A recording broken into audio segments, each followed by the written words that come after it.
Welcome to the Disney Wedding Podcast. This show is brought to you by Carrie Hayward's Fairy Tale Weddings Guide, the only guidebook and bridal organizer tailored exclusively to Disney's fairy tale weddings at Walt Disney World. I'm Carrie Hayward, and each week I feature Disney wedding updates, money-saving tips, and interviews with wedding vendors and real Disney couples. I also cover honeymoons, anniversaries, and engagements at the Disney parks and resorts. Join me now as the Disney Wedding Podcast celebrates romance at Disney destinations.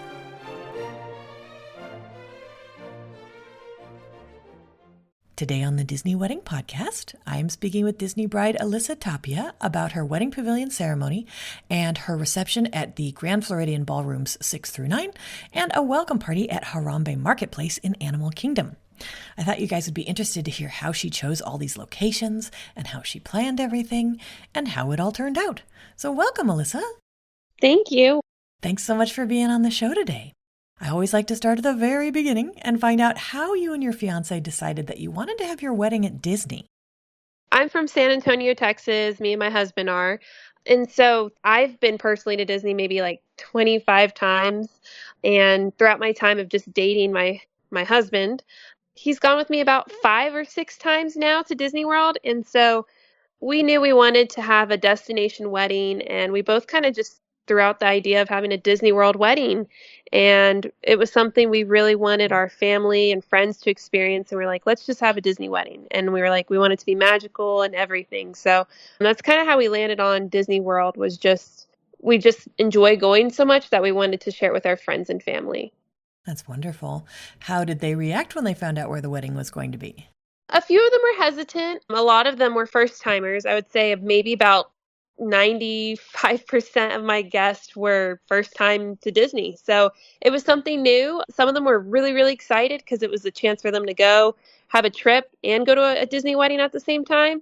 Some of them were like a little hesitant on the whole process of how to do it and stuff. So I did have some tutorial lessons of how to do the Disney Experience app and just giving little icebreakers and stuff like that. But throughout the process, everyone started getting more excited and seeing that, they were going to get to go to Disney and go to our wedding. So it was really cool. That's great. How many guests did you invite and how many were able to make the trip? We invited around 120 guests. We ended up having 90 come out. So it was still a pretty good size.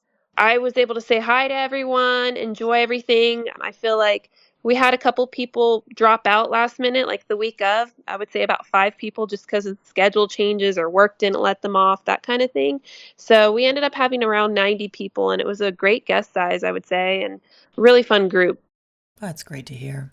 Did you set up a room block for your guests? We did. We decided to do a deluxe, a moderate, and a value resort. So we did Grand Floridian, which was where our wedding was at. And then we chose for our moderate the Caribbean Beach. And then for our value, we did Pop Century. Surprisingly, I would say a lot of our guests chose to do the Grand Floridian and the value resort. No one really did our moderate, which was the Caribbean Beach. So I would say it was pretty good. We actually went over our numbers for our room blocks. We ended up selling out of our room blocks. Everyone pretty much used our room blocks. So it was actually a really good choice that we decided to do it. And it just made it easier for us on the long run with like transportation and stuff like that and just coordinating stuff. So room blocks, I would highly recommend. Got it. Now, how did you choose the day of the week and time of day for your event? So I know we really wanted it to be on a Saturday just for like traveling purposes and stuff. We ended up getting 11/11 as our wedding date, which that was also like a cool date that we really wanted to shoot for. And me and my husband, we both played collegiate sports. So he played baseball, I played soccer. And a lot of our guests were actually still playing for our university. So we really wanted to choose a date where we knew everyone was kind of off from sports and that they would have a chance to come to the wedding if they could. So we just felt like 11/11 was like a perfect time frame, and we gave everyone as much notice as possible just so they can make arrangements and plan on it. And then regarding the time, we originally wanted the 5 p.m. at the Wedding Pavilion, but we ended up getting 7 o'clock, and I actually loved it so much more. It worked out really, really well. And that's what we got, and it ended up literally being perfect. How did you choose your ceremony and reception venues? So I know we kind of like jumped around. We didn't know if we wanted to have it at Animal Kingdom or if we wanted to try to do Magic Kingdom. But in the end, we really fell in love with the Wedding Pavilion and the look of it, and just kind of how we could have the reception at one place, we could have cocktail hour there, and we could have our ceremony. So it just kind of seemed more convenient too. And we just loved the location of the Grand Floridian. Got it. Did you guys use outside vendors for your event? Yes, actually, we relied heavily on our outside vendors.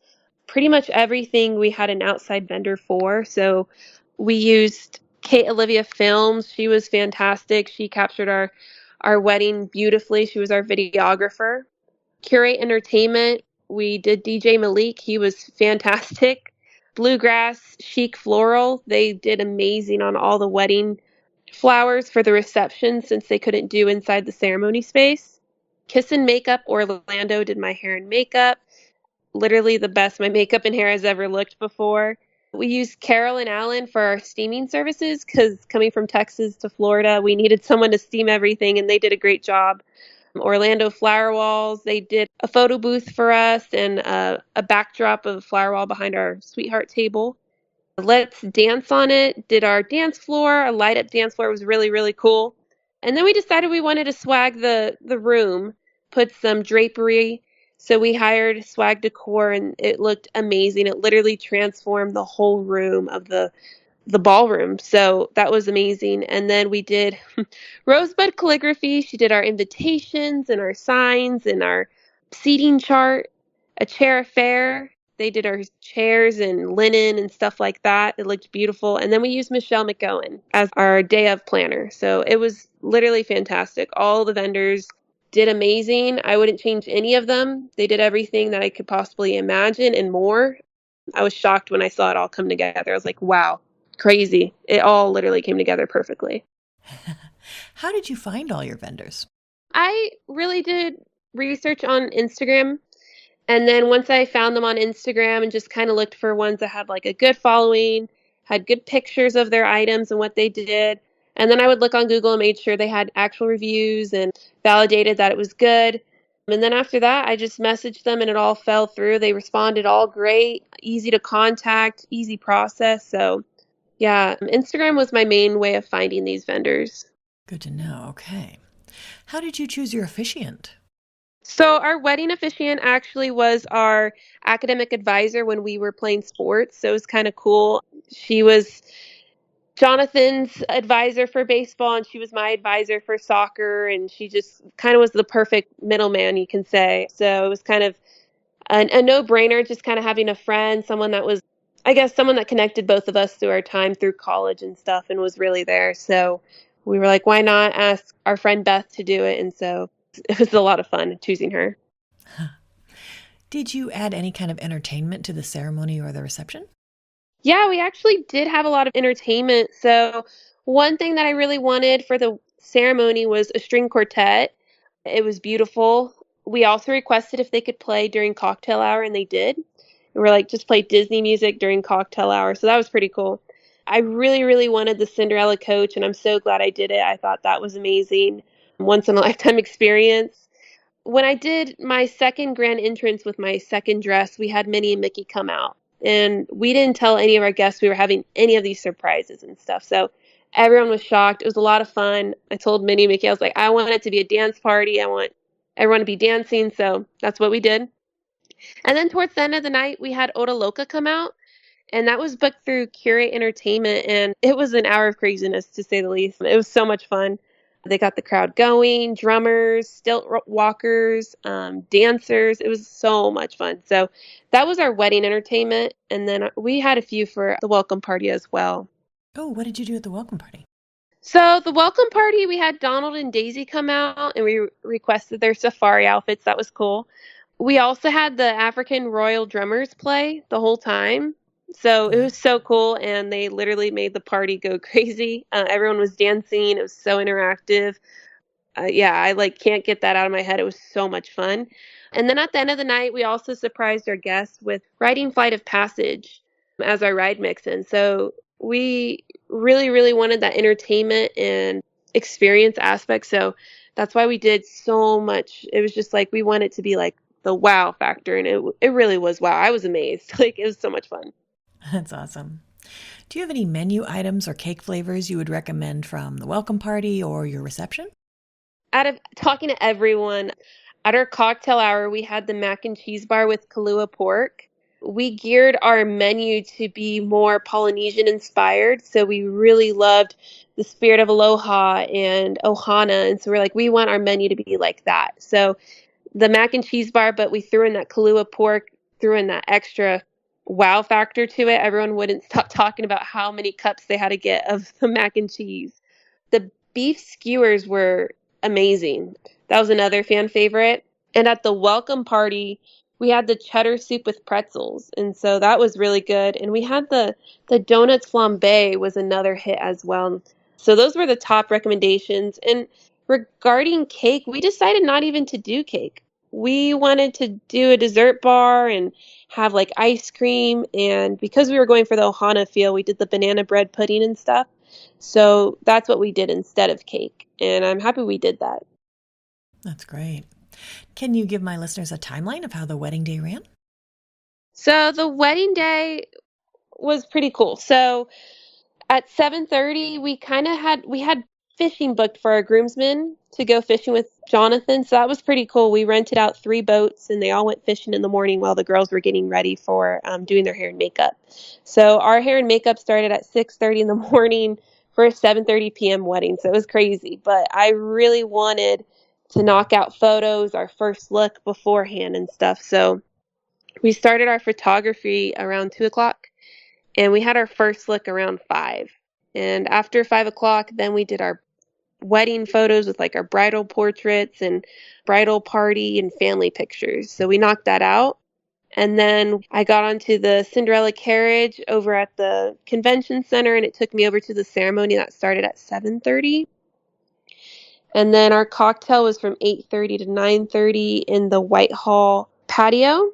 And then from 9:30 to 1:30 was the party, our reception. And we had Minnie and Mickey come out for 30 minutes and dance with our guests. And then we had Ota Loca come out at around 11:30 p.m. And for 11:30 to 12:30, they were there just making the party fun and crazy. So that was kind of the timeline of the day. And then after that, I lost my voice. I was having so much fun. I couldn't walk the next day. I was so sore. My hair was all knotted up. My crown in my hair was stuck in my head. It was literally like the best day ever. It was crazy. Tell me you didn't have a park portrait session scheduled the next day. Oh no, but for some reason decided to schedule Drink Around the World with our guests. So I thought by 7 p.m. the next day I'd be good. But yeah, I needed a full day to recover after the wedding. I'm telling you, like, it was crazy. It was so much fun. But yeah, I lost my voice midway through the reception. I'm like, this is how you know you're having the best time of your life. So yeah.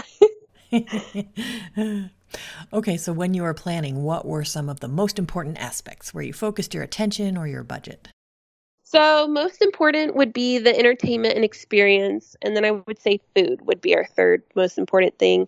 I told myself and Jonathan, we decided that if we're going to make our families and friends go from Texas and California and everywhere to come to our wedding, we want it to be where it was an experience for them and that they really felt like we just wanted to give them the Disney experience that we get to experience when we go all the time. So we're like, if we're going to make people come out here, we want to have that wow factor. So that's why we had so many special surprises. I'm telling you, like, we had Donald and Daisy come out and the drummers and then Minnie and Mickey and Cinderella's coach. And it was just wow. Like everyone was just, they were kept asking, who's coming out next? Like it was just it was a mystery for them. But for us, we were giggling inside because we knew what was coming and we were excited to show them. So we really, really wanted that entertainment.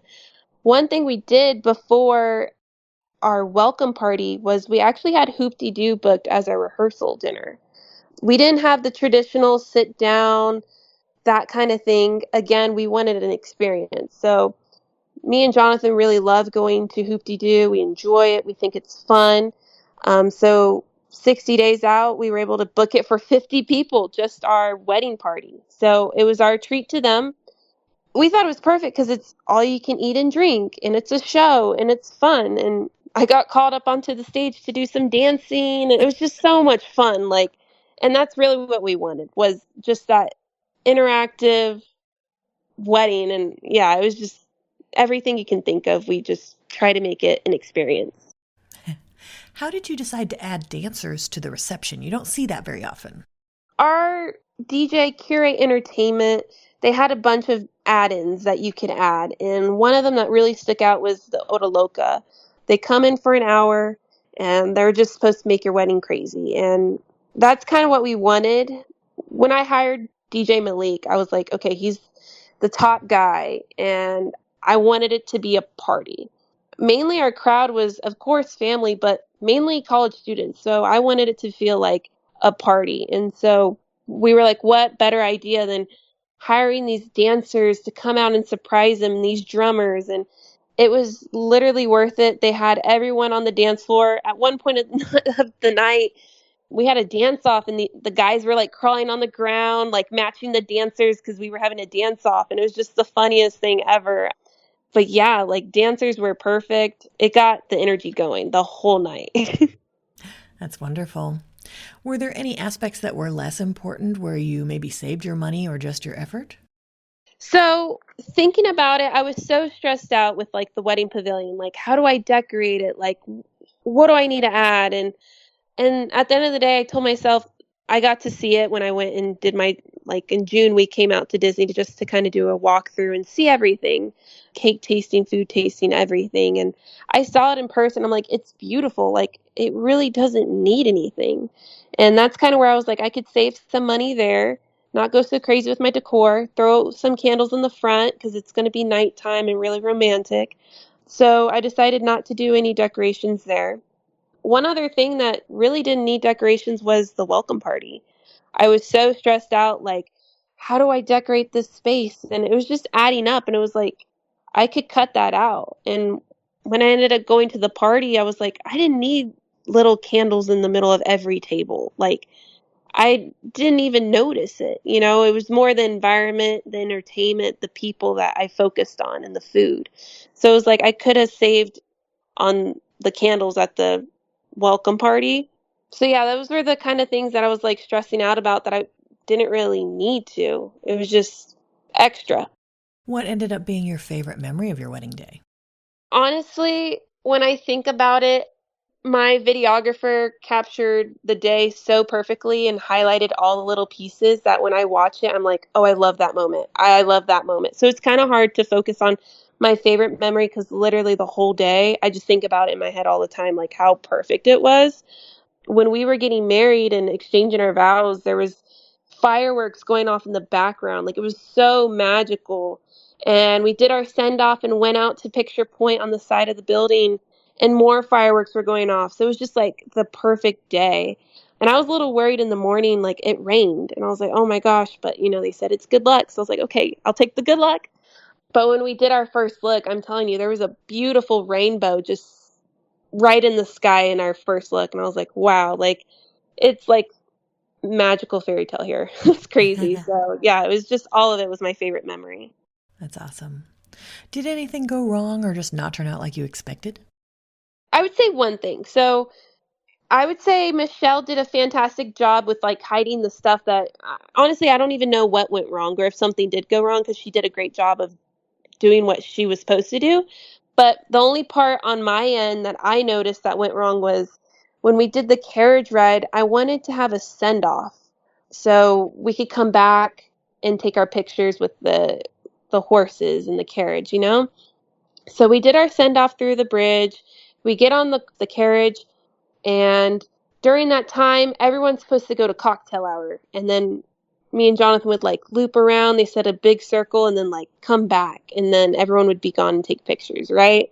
So we start doing our circle, and I didn't realize it. It was just the little loop right there. So we did the tiniest circle, and all of our guests were still standing there. And I'm like, oh my God, are they going to leave? Like, where's the horses taking us, you know? They didn't take us very far. I'm telling you, we just did the little circle there. So everyone was just standing there watching us do a circle, and I was like, "Oh my gosh."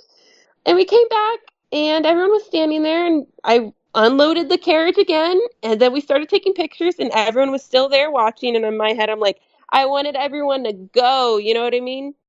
But I thought we were going to go farther. The carriage literally took us just around by France, the little studio, and back. Like, that was it. And I was like, oh my gosh. So that was like the only thing that really went wrong, was just I didn't understand how far the distance they were taking us, I guess. I thought it was going to be like a little 5-minute walk or something, and they bring us back. But yeah, that was really the only thing that like kind of fell through. I was like, dang, I didn't even think about it. I thought there was going to be enough time for them to leave, but it wasn't. Interesting. Okay.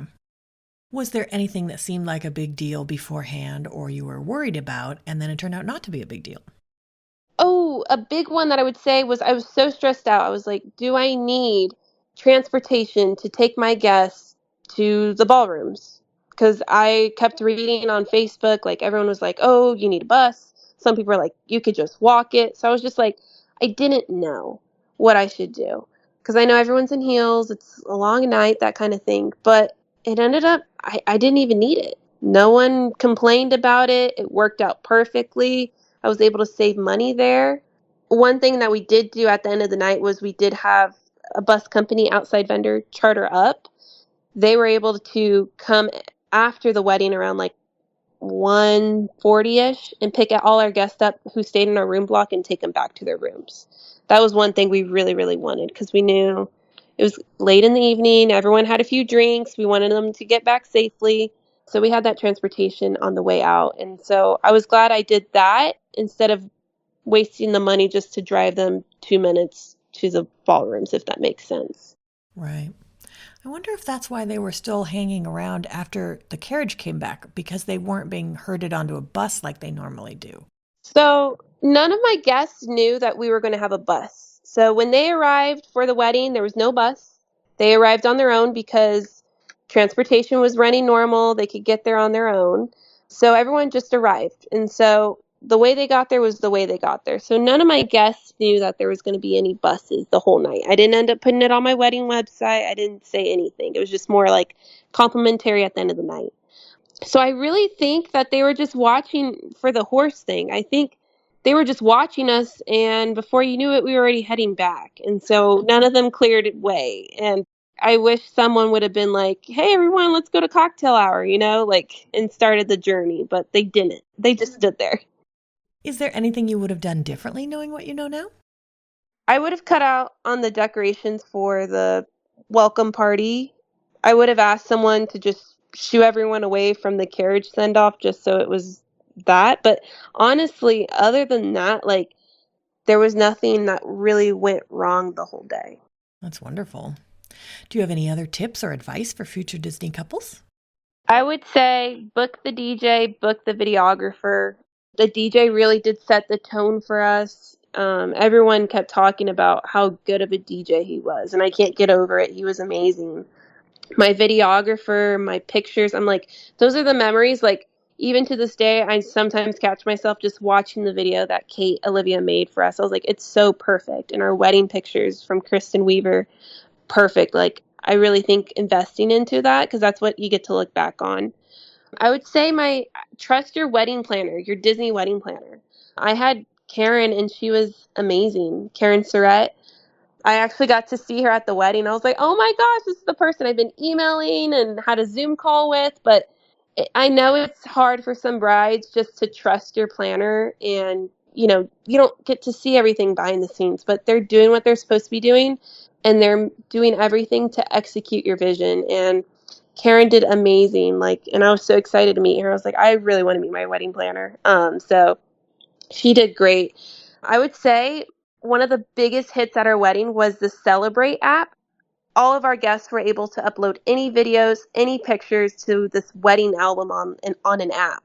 And I'm telling you, I'm able to look at every single photo, every single video, and look back on it. And all my guests can see it too. So it was really cool. Everyone was uploading pictures from their vacation, from the wedding day. The guys were uploading pictures that they were fishing. That app, I'm telling you, was amazing. It was like so convenient that I didn't have people blowing up my phone. People were just uploading it to this app. So I recommend the Celebrate app. And then I would say create a wedding website. I didn't have many people asking me questions. I made my wedding website so detailed that they didn't even have any questions. Everyone was able to locate where they needed to go, knew the timing of stuff. So those would be my tips and tricks. That's great advice. Well, Alyssa, I think you've offered a lot of great tips and advice for anyone who's interested in getting married at Walt Disney World, and I appreciate your taking the time. Thank you so much for having me. That's our show for today. I'm your host, Carrie Hayward, inviting you to join me again next week for another episode of the Disney Wedding Podcast.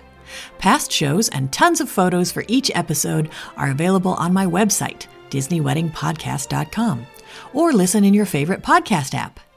And for instant answers to all your Walt Disney World wedding questions, check out Carrie Hayward's Fairy Tale Weddings Guide, available as an interactive ebook with continual free updates at fairytaleweddingsguide.com.